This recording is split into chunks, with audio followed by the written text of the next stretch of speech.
Okay,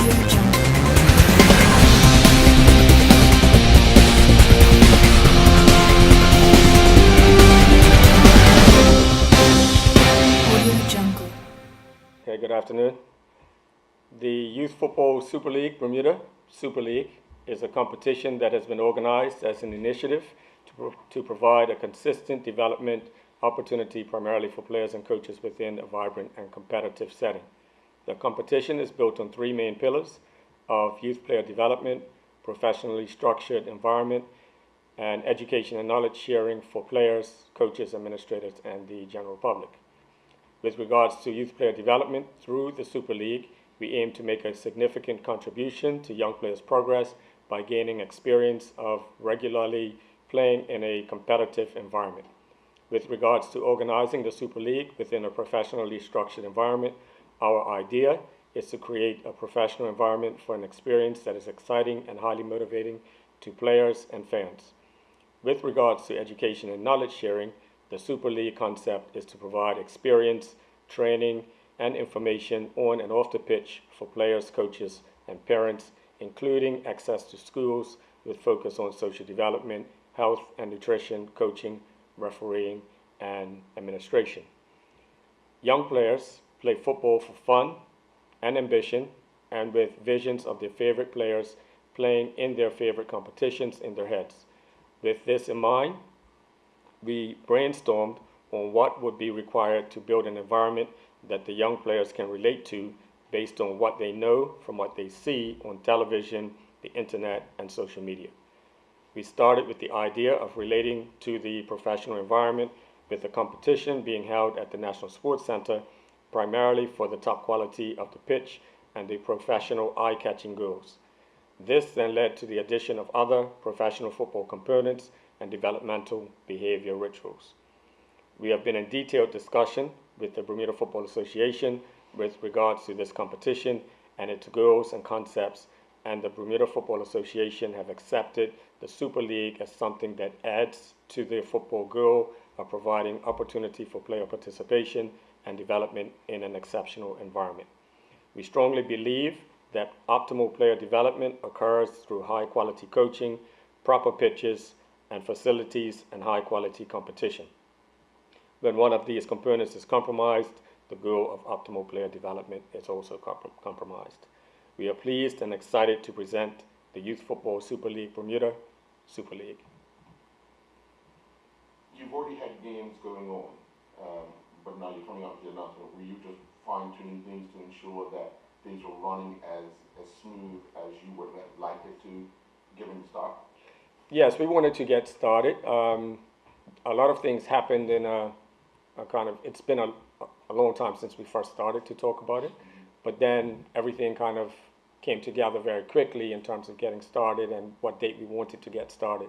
So basically, as the date kind of came to what we wanted to start the competition, we didn't want to delay it while we ironed out some kinks.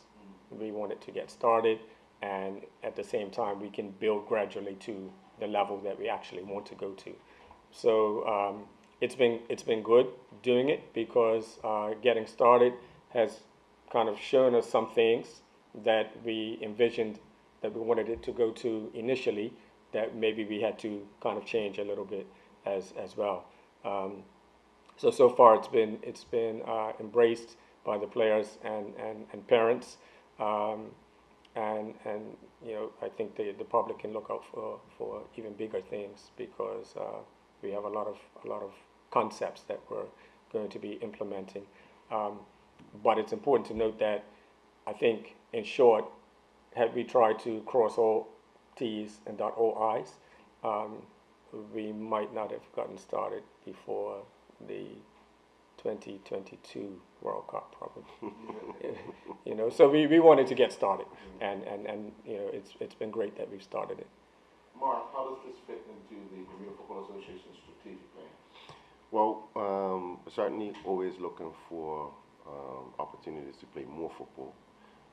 We know that our particular season is short in terms of player development. So that's one aspect of it. The other aspect is being able to demonstrate what can be done in Bermuda with the right type of support, right type of resources. So this is, fits right into, what we're trying to do. And then also being able to establish some strategic partnerships which meet those goals. So, it was really a quick discussion, detailed but quick, because does it tick the box of player development? Yes. Does it tick the box of more football? Absolutely. Does it tick the box of being able to show what can and should be done?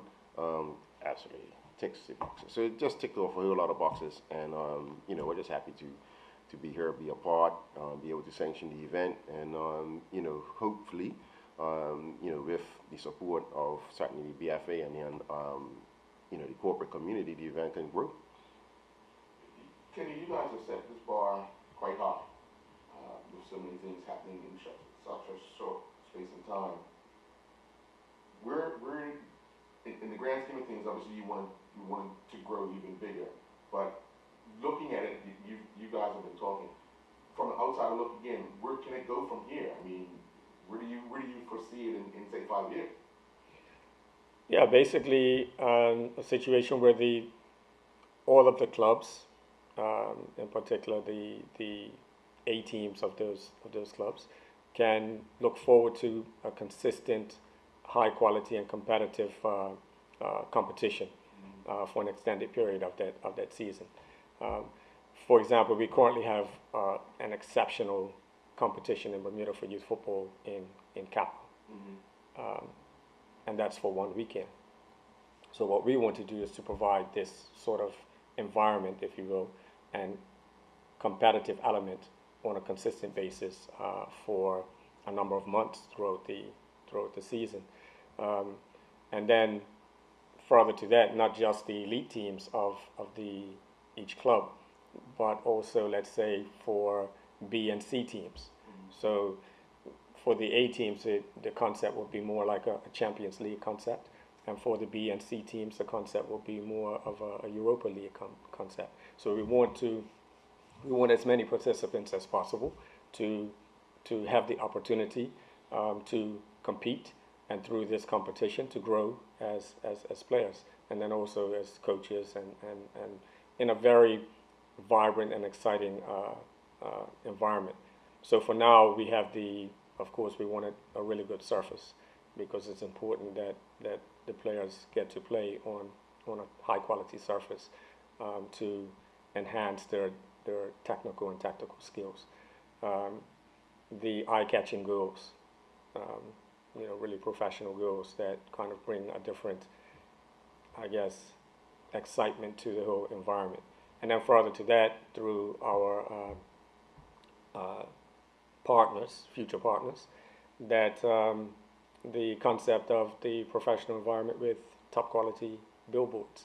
So everything that we're doing first has the idea of what can we do to enhance the football drive and football development, and if that means purchasing eye-catching and professional goals, then that's what that means. Then we attach whatever cost to that is, and we try to raise that money to get those funds. But the first idea always is it good for football? And we feel that placing the players in a really high quality and exciting environment will raise their level of drive and motivation, and then we make a whole lot of other demands on the players as well. So there are a lot of things that we kind of have cooking, if you will, at the moment, and it's the environment is going to be spectacular. It's starting in January, perfect. You're saying not competing with school football and as well as club football, obviously. But then in January, when school football is done, it's just a pick up of that. Is that?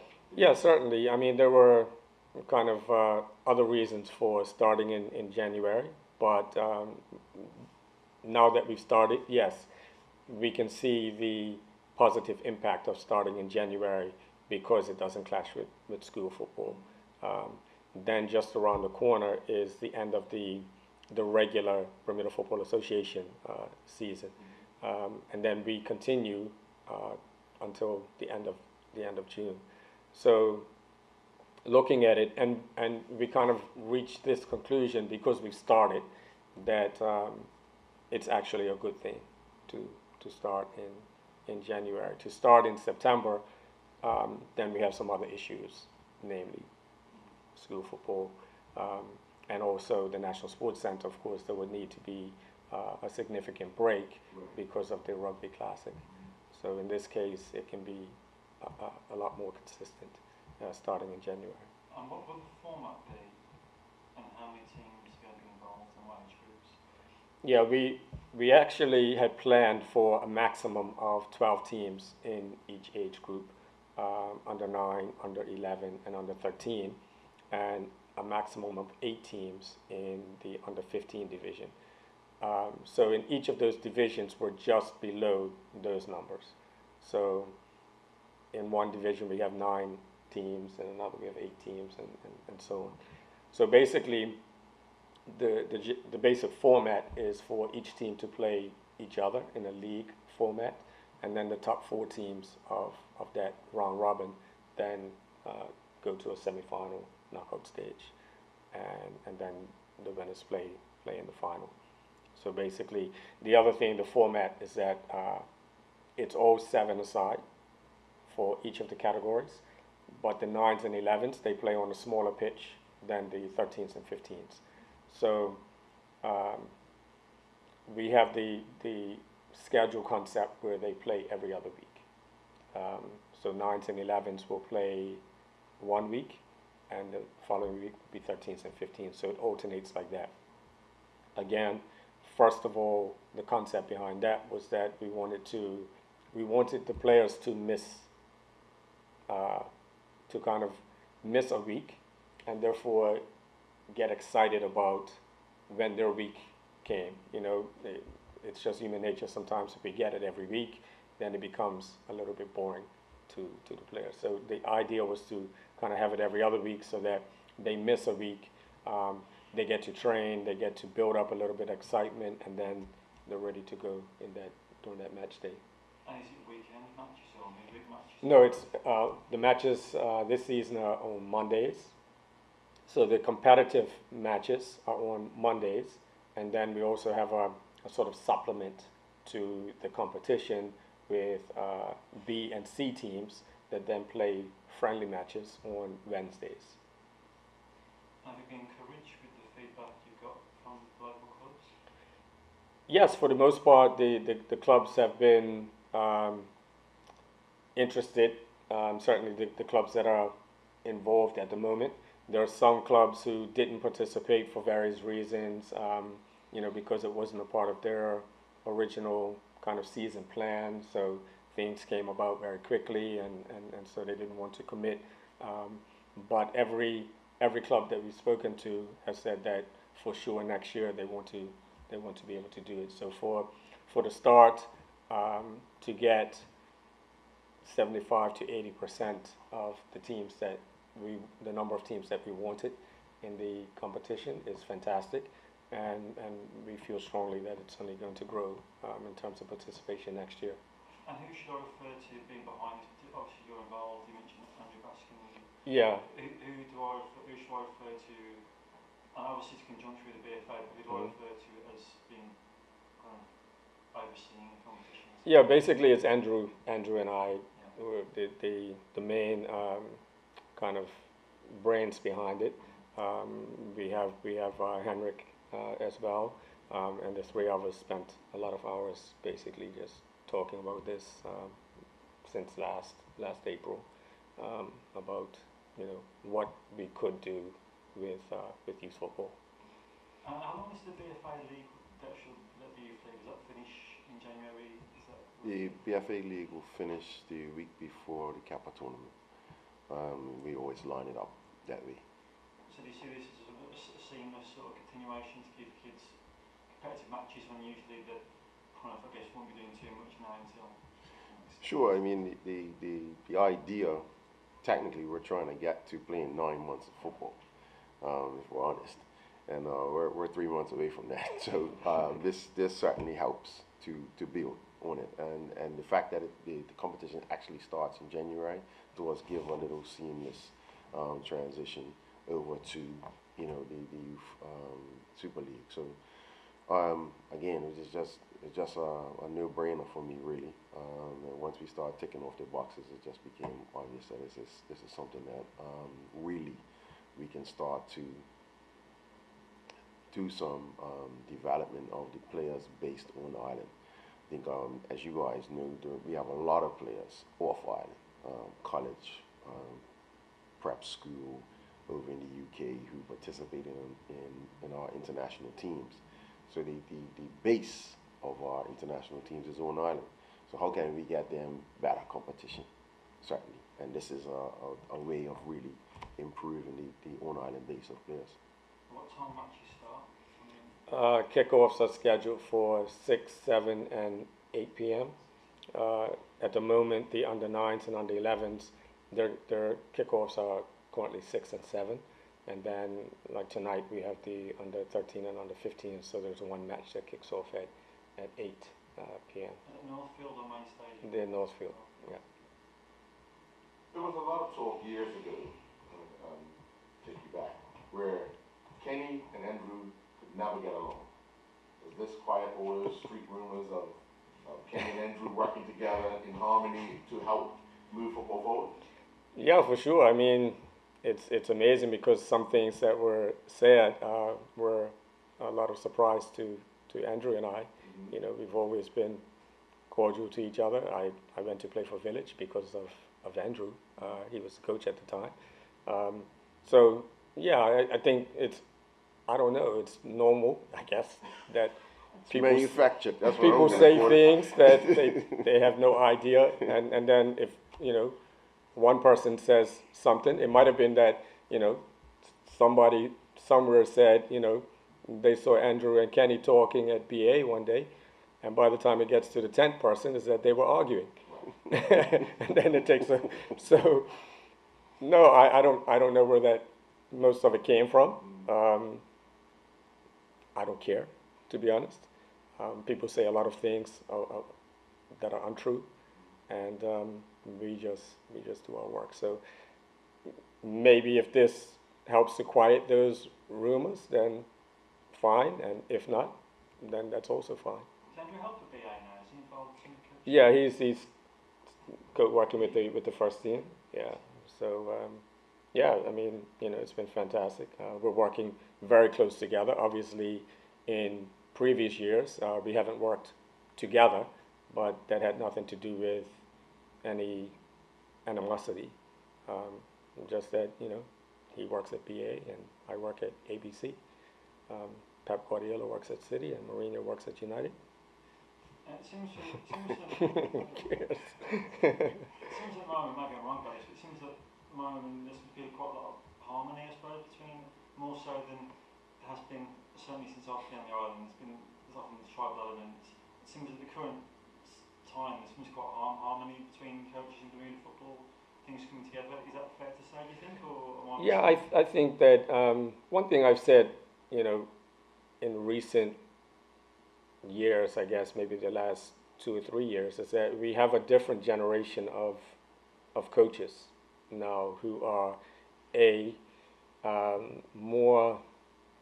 they're more inclined to seek education.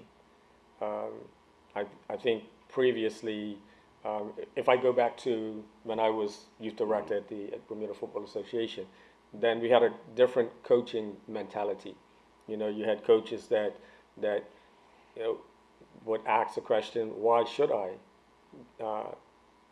do some coaching education? You had coaches who were maybe at that point win at all cost. So it wasn't about development; it was just about winning. So, in fact, some of the things that are in place at the Bermuda Football Association with regards to youth football are the result of that mindset back then. Sure. Now we just have a different generation of coach, and who are they're prepared to get better. They want to get better. If it means doing the licenses, then they're prepared to do it. They work a little bit differently. Of course, they're competitive and they want their teams to win, but it's not before kind of player development and at the end of the day as well. I think that there are a lot of friends in working in football as well, who are friends despite being opposing coaches and so on. So yeah, I think it's a lot of things, and so yes, your I guess assessment is accurate that there's a different feeling now among coaches to, that at the end of the day, it's about football, it's about battering football, it's about battering the players and looking out for the players. It's not about us as coaches. But at the same time, coaches should be ambitious as well. So, should a coach strive to be the national team coach? For sure. And it shouldn't be just one. Every coach should have that ambition. Of course, one is going to be appointed at any given time, but that doesn't mean that we all have to go crazy towards each other. Mark, you talked about assistance with corporate Bermuda as well as the BFA. In what regard are you referring to the BFA? How can they assist to make sure this venture here is sustainable and can grow? I think being an active supporter, in the past been a lot of discussions behind the scenes where, okay, yes, we'll adjust the schedule to help you, but that's not been active and visual.